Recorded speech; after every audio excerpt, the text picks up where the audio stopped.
أهلا بكم مرة أخرى مشاهدينا الكرام في الجولة الصحفية لأبرز ما طلعتنا به الصحف المصرية صباح اليوم. في هذه الجولة التحليلية لهذه الأخبار يصحبنا فيها الكاتب الصحفي الأستاذ محمد يوسف العزيزي الكاتب في صحيفة الجمهورية. أهلا يا فندم، صباح الخير. أهلا، صباح الخير، أهلا بك. نبدأ هذه الجولة من جريدة الأهرام. ورئيس عبد الفتاح السيسي خلال اتصال هاتفي والرئيس الفرنسي إيمانويل ماكرون يبحثان سبل حل الأزمة الليبية. خلال لقاء سيادته ونائبة رئيس جمهورية الأرجنتين يبحث تعزيز التعاون في الاقتصاد والطاقة النووية بين مصر والأرجنتين، ولقاءات رئاسية وتنسيقات في كافة السبل. صحيح، هو الاتصال اللي تم بين الرئيس الفرنسي ايمانويل ماكرون والرئيس عبد الفتاح السيسي مهم. ليه مهم؟ لان احنا عندنا بقالنا فتره الجبهه او الحدود الغربيه فيها توتر وفيها قلق، خصوصا بعد ما الجيش الوطني الليبي حقق انتصارات على التنظيمات الارهابيه اللي موجوده، وتقريبا بنغازي اصبحت خاليه تماما، نعم، وخاليه من الارهاب، وعندهم قدره كمان على ان هم يبداوا يزحفوا في اتجاه طرابلس مرورا ببعض المناطق اللي فيها توتر كتير. نعم. لما بيحصل باستمرار حاجه زي كده فبيبقى في حاله من حالات التفكير في الانتقام. ويمكن اخر حاجه حصلت ان قواتنا الجويه استطاعت تدمير 15 سياره نعم. كانت بتعبر من الحدود الغربيه في اتجاه مصر محمله باسلحه وذخيره ومواد ومعدات لوجستيه واشياء كثيره جدا استطاعت انها تدمرها وتقضي عليها. ده معناه ان الجبهه الليبيه او الغرب بالنسبه لمصر محتاج رؤيه مختلفه، خصوصا طبعا وان المجتمع الدولي في جزء منه منقسم على المشكله الليبيه فيما يتعلق بالجيش الوطني الليبي واعاده تسليحه ورفع الحظر عن استيراد الاسلحه والكلام ده.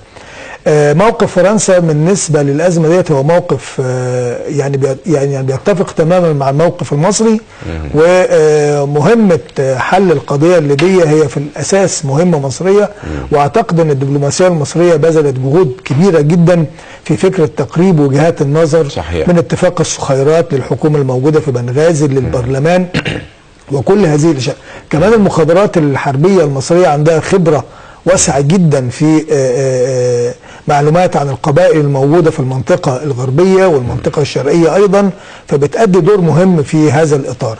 الاتصال بين الرئيسين ده تعرف ان لسه الرئيس ماكرون ما قابلش الرئيس عبد الفتاح السيسي، يعني ما تحددش اي زيارات تبادليه بين مصر وفرنسا، انما التاكيد على متانه العلاقات، لان فرنسا ومصر من ايام الرئيس السابق اولاند كانت قويه جدا، وكان في تعاون استراتيجي على مستوى التسليح وعلى مستوى الاقتصاد وعلى مستوى اشياء كثيره جدا. استمرار هذه العلاقه بهذه القوه بيدفع في ان علاقه مصر بالاتحاد الاوروبي باعتبار فرنسا والمانيا هم اقوى دولتين دلوقتي بعد خروج من بريطانيا من الاتحاد الاوروبي.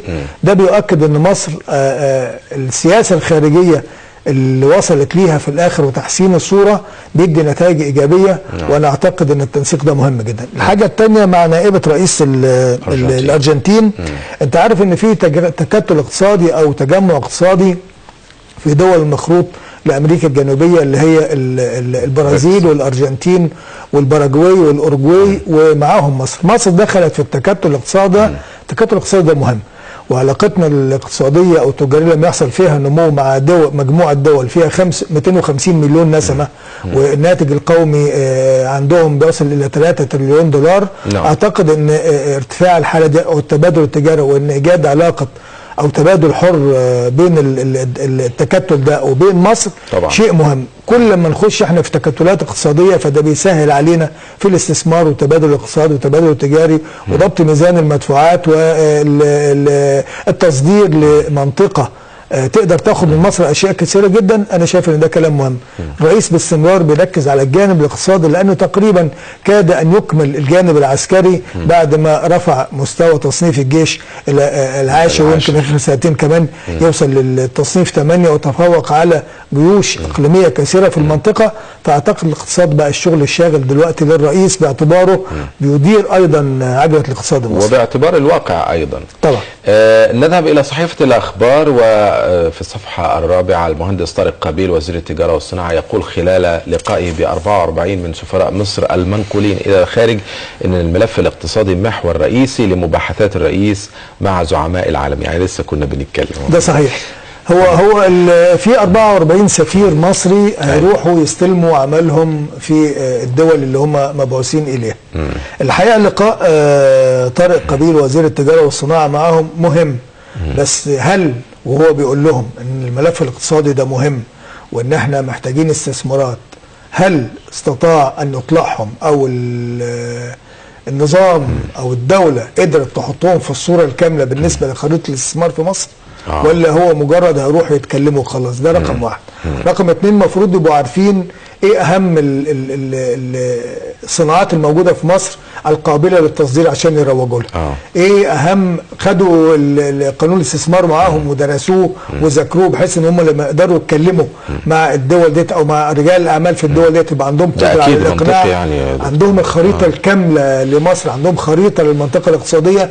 يعني انا اتصور ان المساله مفترض انها ما توقفش عن فكره الاجتماع بيهم واقول لهم ان احنا مهتمين بالاقتصاد. لا، يكون عندهم ما يمكنهم من ان هم يعرضوا لان انت عارف كل زيارات الرئيس بيبقى الهدف رقم واحد في الاول الاقتصاد. يعني بياخد رجال اعمال معاه، بيقابل الغرف التجاريه، بيقابل رجال اعمال في الدول ديت، بيتكلم عن مشاريع الاقتصاد كما لو كان هو وزير اقتصاد او وزير تجاره وصناعه. فمهم قوي ان الكلام ده كان يحصل. نعم. الى صحيفه الدستور ومشكله الوراق. طبعا الحكومه تقول حمله الازاله بمنطقه الوراق استهدفت المباني المخالفه غير المأهوله بالسكان فقط. 37 شرطي من بينهم 8 ضباط واثنان برتبه لواء، وفاه شخص واصابه 19 من مثيري الشغب. الموقف بتاع الوراق ده حضرتك شايفه ازاي بقى بشكل في ايماء سريع؟ يعني شوف، انا يعني احنا في اطار فكره استرداد اراضي الدوله واملاك الدوله المستولى عليها والكلام ده كله، انا مع ان الدوله لازم تؤدي الدور ده على اكمل ما يكون. كويس، لانه مهم قوي ان احنا ما نبقاش طول الوقت بنتكلم عن فكره ان احنا عايزين نبقى دوله قانون ونسيب الناس تعمل اللي هي عايزاه من غير ما تتحاسب او من غير ما ترد للدوله مستحقاتها. ده رقم واحد. رقم اتنين، في موضوع الوراق موضوع اصله قديم وقديم قوي، وكان الرئيس لما اتكلم عن الجزر الموجوده في النيل كان بيشير الى ان المساله ديت محتاجه نوع من انواع المعالجه. طب المعالجه دي تتم ازاي؟ قبل ما اروح اعمل تنفيذ للقانون او ادي قوات انفاذ قانون، كان من الطبيعي، وما اعرفش الكلام ده تم ولا ما تمش. يمكن كان وزير الجيزه محافظ الجيزه امبارح بيقول ان احنا اتكلمنا مع الناس، انما هل الناس سمعت واستجابت وتفهمت الموقف؟ مهم قوي ان احنا لما بنيجي نعمل حاجه زي كده فيها ناس محدود الدخل او ناس قاعده في ظروف خاصه، نبحث الحالات ديت ونتناقش. يعني اهميه بحث الحاله للموضوع كله قبل البدء فيه، لانه التراجع في لحظه معينه يسيء، يعني تترتب عليه اشياء كثيره وبيهز هيبه الدوله وبيهز هيبه القانون. ده مهم قوي. انما بعد ما تعمل الكلام ده يبقى عندك كام مصاب وقتيل والكلام ده كله تقول احنا وقفنا الحمله. ده معناها ايه؟ معناها ان انت يا اما انت كنت غير جاهز او ما عملتش الدراسه الامنيه المطلوبه في الحالات ديت، او ان انت بقى خلاص سيب المساله تمشي زي ما تمشي، وده هيشجع اخرين على ان هم يعملوا الكلام ده. صحيح. انا الحقيقه مطلوب ان الكلام ده يبقى واضح. انما ما ينفعش دلوقتي اقول ان الحمله كانت تستهدف المباني المخالفه. لا، الكلام ان انت عايز تسترد اموال الدوله المغتصبه واللي بنى في غير حقه واللي بنى من غير ترخيص، وانت عارف ان انت داخل على منطقه بقى لها عشرات السنين محدش قدر يقرب لها والناس سابوها لاعتبارات خاصه، وبعدين انت بتتكلم على اخلاء المنطقه ديت او اصلاحها. طب قدمت البديل؟ يعني مفترض ان انا اقدم البديل اهو للناس اللي عامله ديت او مخالفه، انا هقدم بديل كذا زي ما عمل الرئيس في موضوع اسمرات وموضوع بعض الاماكن العشوائيه الخطره، مسبيرو، موضوع مسبيرو. يعني هي المساله محتاجه نوع من التخطيط. انا مش مستعجل قوي على واحد بنى بيت او بنى دور مخالف او دورين مخالف في الجزيره دي. انا مستعجل على الناس اللي خدت الاف الافدنه وما زالت حاطه ايديها عليها او ما لم تقنن اوضاعها بعد. انا محتاج استرد الفلوس المهمه ديت الاول عشان اقدر اعمل تنميه وادفع في موازنه الدوله. انما انا محتاج مره ثانيه ان المساله تتاخد بعقلانيه شديده ومن غير ما نسبب في الفتره اللي احنا فيها ديت اي اثار جانبيه. المشهد امبارح انا شخصيا كنت شايفه مشهد مش لطيف، لانه فكرنا بحاجات يعني قربنا ان احنا ننساها وتخرج من الذاكره. اسمح لنا يعني نستكمل هذه القراءه التحليليه بعد ان نذهب الى موجز التاسع مع الزميل عصام الفرماوي.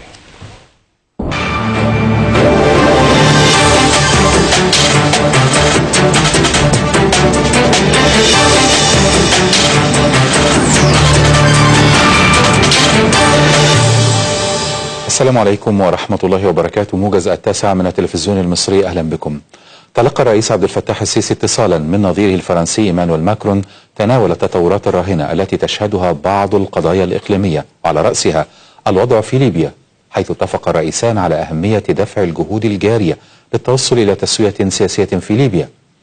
كما أبدى الجانبان ارتياحا لمستوى التنسيق القائم بينهما وتطابق الرؤى تجاه الأولويات الأساسية المطلوبة في هذه المرحلة، واتفقا على مواصلة التشاور المستمر بينهما. وخلال الاتصال أكد الرئيس السيسي أن أزمات الشرق الأوسط تستلزم تعزيز الجهد الدولي من أجل التوصل إلى تسويات سياسية تنهي المعاناة الإنسانية الناتجة عنها وتعيد الاستقرار إلى المنطقة وتفسح المجال لإعادة الإعمار وتحقيق التنمية. وأعرب الرئيسان عن حرصهما على مواصلة الارتقاء بالعلاقات المصرية الفرنسية المتميزة في جميع المجالات بما يحقق مصالح البلدين. أصدر الرئيس عبد الفتاح السيسي القرار رقم 314 لسنة 2017 بإنشاء منظومة الشكاوى الحكومية الموحدة على مستوى جمهورية مصر العربية لتلقي وفحص وتوجيه جميع الشكاوى الحكومية والرد عليها إلكترونيا.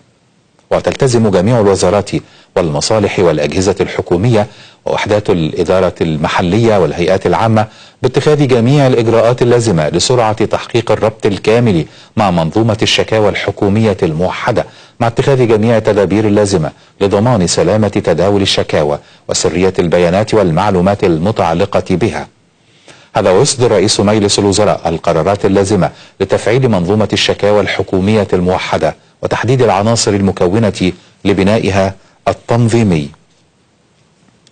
أكدت وزارة الداخلية ضرورة الالتزام بالقانون والحفاظ على الأمن العام وحقوق الدولة في استرداد أراضيها وتقنين الأوضاع عليها. وكانت الوزارة قد أعلنت ارتفاع أعداد مصاب رجال الشرطة في حملة استهدفت تنفيذ قرارات إزالة التعديات على أراضي الدولة بجزيرة الوراق بالجيزة إلى 37 شرطيا، هم 8 ضباط بينهم 2 برتبة اللواء، إلى جانب 29 فردا ومجندا وأحد عمال مقاول إزالة التعديات. هذا وقد أوضحت وزارة الداخلية أنه أثناء قيام قوات التأمين بمصاحبة مجموعة عمل من محافظة الجيزة ووزارات الزراعة والري والأوقاف لإزالة تعديات الجزيرة، فوجئت بهجوم من بعض الأفراد المتعدين مستخدمين الأسلحة النارية والخرطوش، وذلك إلى جانب قيامهم بإلقاء الحجارة، مما دفع القوات لإطلاق الغاز المسيل للدموع لتفريق المتجمعين، وهو الأمر 19 من مثير الشغب والقبض على 10 منهم. وأشارت وزارة الداخلية إلى أنه جاري التحقيق في تلك الأحداث. هذا وقد أصدر مجلس الوزراء بيانا جدد خلاله التأكيد على استمرار الحكومة في التعامل بكل حسم وقوة مع ملف التعدي على الأراضي حتى استعادتها كاملة. وشدد المجلس على أن الدولة تنظر باهتمام بالغ لهذا الملف وتتعامل معه من منظور وطني خالص. وأكد إسماعيل أن حملة إزالة التعديات بدأت منذ منتصف شهر مايو الماضي، وأن الدولة اتخذت هذا الإجراء لاسترداد حق الشعب وعودة هيبتها، مشيرا في هذا الشأن إلى أنه تم تنفيذ نحو 1000 قرار إزالة منذ بدء حملة إزالة التعديات. وأكد رئيس الوزراء أن هناك إجراءات تتخذها الدولة لتقنين الأراضي المعتدى عليها للجادين وطبقا للقانون، مؤكدا أنه لم يتم اتخاذ إجراء بخروج مواطن من مسكنه في كل الحالات، وكذلك لم يتم إزالة أي أراضي مزروعة. أكد رئيس الوزراء الإسرائيلي بنيامين نتنياهو أن البوابات الإلكترونية التي تم نصبها عند أبواب المسجد الأقصى ستبقى ولن تزال لمراقبة كل ما يحدث.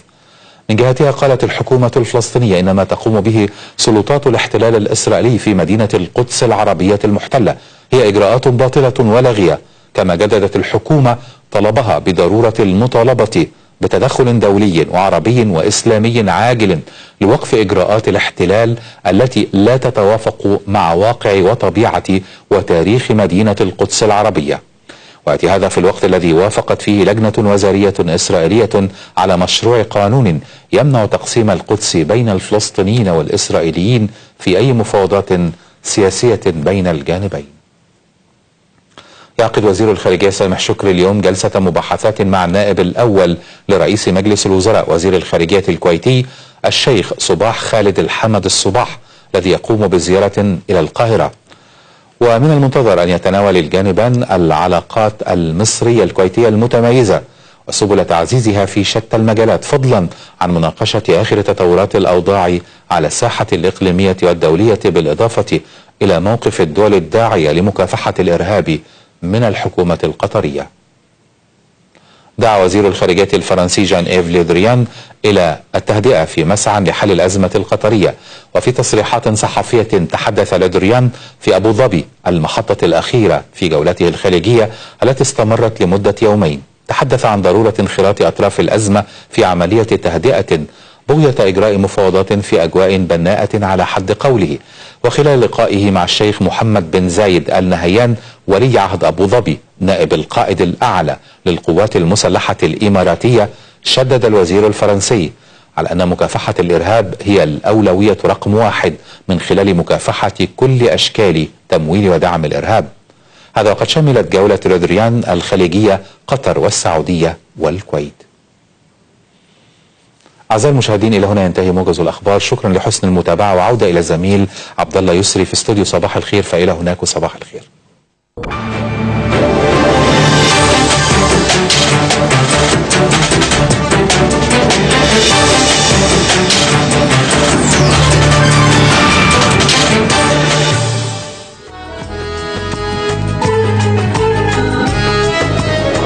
أهلا بكم من جديد، وعودة إلى القراءة التحليلية لأبرز ما طلعتنا بالصحف المصرية صباح اليوم مع ضيفنا الكريم الكاتب الصحفي الأستاذ محمد يوسف العزيزي، الكاتب في صحيفة الجمهورية. أهلا بك مرة أخرى. أهلا بك.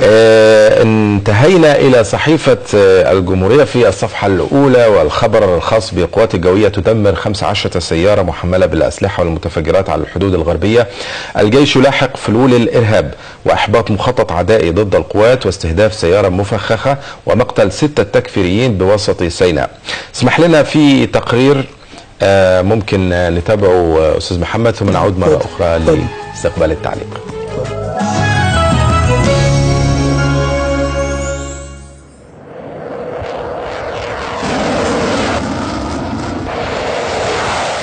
استمرارا لجهود القوات المسلحة في تأمين حدود الدولة على كافة الاتجاهات المختلفة، وبناء على معلومات تفيد بتجميع عدد من العناصر الإجرامية للتسلل باستخدام عدد من سيارات الدفع الرباعي على الاتجاه الاستراتيجي الغربي، وبأوامر من القيادة العامة للقوات المسلحة، أقلعت تشكيلات من القوات الجوية لاستطلاع المنطقة الحدودية واكتشاف وتتبع الأهداف وتأكيد إحداثياتها والتعامل معها على مدار 24 ساعة الماضية.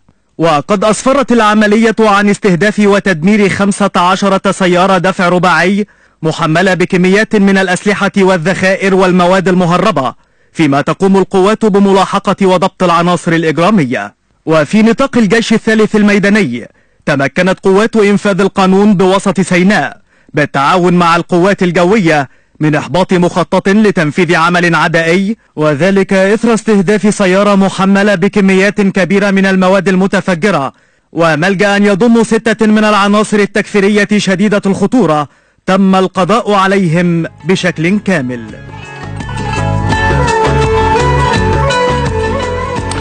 اهلا بكم مره اخرى. طبعا يعني القوات الجويه بتقوم بدور وفق منظومه القوات المسلحه المصريه، خاصه على الاتجاه الاستراتيجي الغربي. وواضح انه من تزامن عدد من العمليات انه نحن امام نسق جديد للعمل الارهابي العدائي ضد مصر. لا، احنا جنب ان احنا امام نسق جديد واحيانا عمليات نوعيه من شكل جديد، انما احنا برضو عندنا مبرر هم بيستخدموه. اولا الضغط اللي شغال عليهم قوي خلال الفتره اللي فاتت ديت والعمليات الناجحه اللي في سيناء، فهي الى حد ما ضيقت عليهم الخناق. فبقى عنده مشكله انه ازاي يدخل سلاح وازاي يدخل اموال وازاي يدخل المعدات الخاصه متفجرات او غيره باي شكل من الاشكال.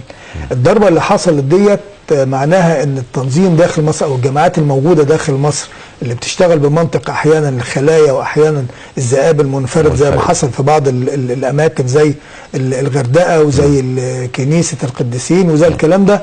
فده معناها ان هم بيواجهوا ازمه لها علاقه بالتمويل وضعف التمويل، وازمه لها علاقه بقله السلاح. ولا ده اللي خلينا يعني ممكن نبص ملمح سريع على الحادث بتاع البدرشين.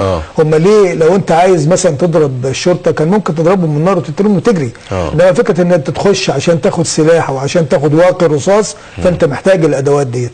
عندك نقص في الادوات ديت فانت محتاج تاخدها عشان تستخدمها في عمليات تانية. الحقيقه هي التنسيق الكامل بين كل قوات انفاذ القانون سواء شرطه او جيش جوي او صاعقه او غيره ده معناه ان انت بتضيق الخناق الى اكبر حد ممكن عشان تقدر تبرز. وكمان اللي بيحصل ده زي ما احنا عارفين نوع من انواع تخفيف الضغوط على قطر بعد ما اتكشفت القضيه بشكل كامل وبقت واضحه للعيان امام العالم كله. ده محور السؤال الاخير والخبر الاخير في هذه الجوله من صحيفه الجمهوريه والذي نقراه من الصفحه الثالثه: انتهاكات نظام الدوحه ضد سوريا امام منظمه اليونسكو. الوساطه الفرنسيه تواصل رحلاتها المكوكيه وسفراء الدول المقاطعه تقول نستند للقرارات الدوليه. يعني سبحان الله، وتلك الايام نداولها بين الناس. صحيح. نظام الدوحه انتهاكاته ضد سوريا امام منظمه اليونسكو. صحيح. شوف لا مش اليونسكو بس، ده هيبقى امام مجلس الامن كمان.